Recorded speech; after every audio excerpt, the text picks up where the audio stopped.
जयपुर अजमेर हादसे की दर्दनाक तस्वीरें लगातार सामने आ रही हैं। अब ये भी खबर सामने आई है कि इस हादसे में रिटायर्ड आईएएस अफसर करणी सिंह राठौर की भी मौत हो गई है।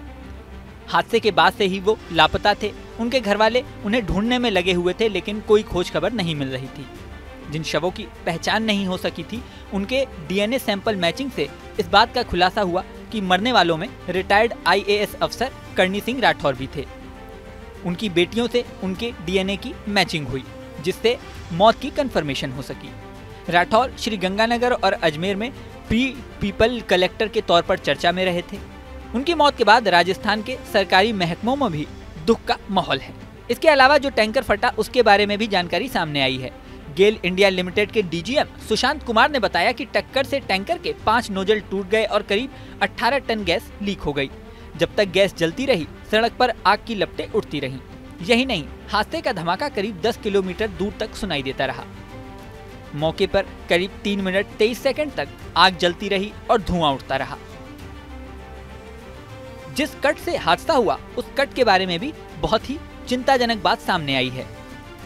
दावा किया जा रहा है कि इस सड़क पर अवैध वसूली भी होती थी। जयपुर अजमेर रोड पर बने इस कट के बारे में NHAI की बड़ी गलती का भी खुलासा हुआ है।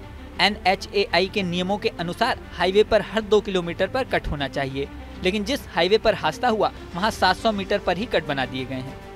मीडिया रिपोर्ट्स के अनुसार जिस हाईवे पर हादसा हुआ, वहां करीब 13 किलोमीटर के अंदर ही 6 तिराहे, यू टर्न और चौराहे हैं। हाईवे पर ठिकरिया मोड़ से टोल तक 700 मीटर की दूरी पर ही 3 कट बने हुए हैं। इससे भी भयंकर बात ये सामने आई है कि जिस कट पर हादसा हुआ, उसे मार्च 2023 में ही बंद हो जाना चाहिए था। दरअसल ये कट नवंबर 2020 में रिंग रोड से आने और रिंग रोड के लिए जाने के लिए बनाया गया था। इसी के साथ क्लोवर लीफ का काम भी शुरू किया गया था। नियम था कि क्लोवर लीफ बनते ही इस कट को बंद कर दिया जाएगा और क्लोवर लीफ से लोग आएंगे और जाएंगे, लेकिन क्लोवर लीफ अभी तक बन ही नहीं पाया है। ऐसे में ये कट भी नहीं बंद किया जा सका। अगर क्लोवर लीफ समय से बन गया होता तो ये कट बंद हो चुका होता और शायद इतना बड़ा हादसा न होता। अब इतना बड़ा हादसा होने के बाद सरकारी अफसर एक दूसरे पर दोष लगा रहे हैं।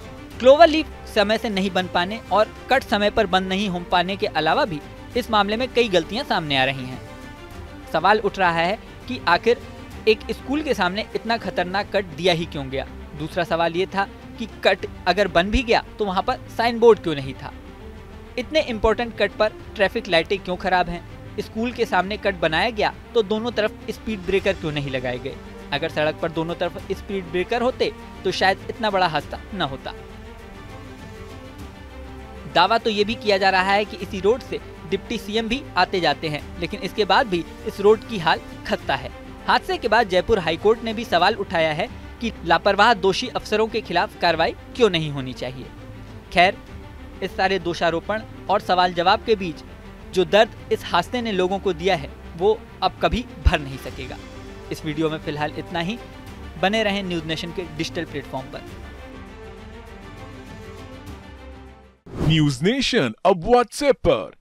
खबरों के ताजा अपडेट के लिए न्यूज नेशन के इस QR कोड को स्कैन करें।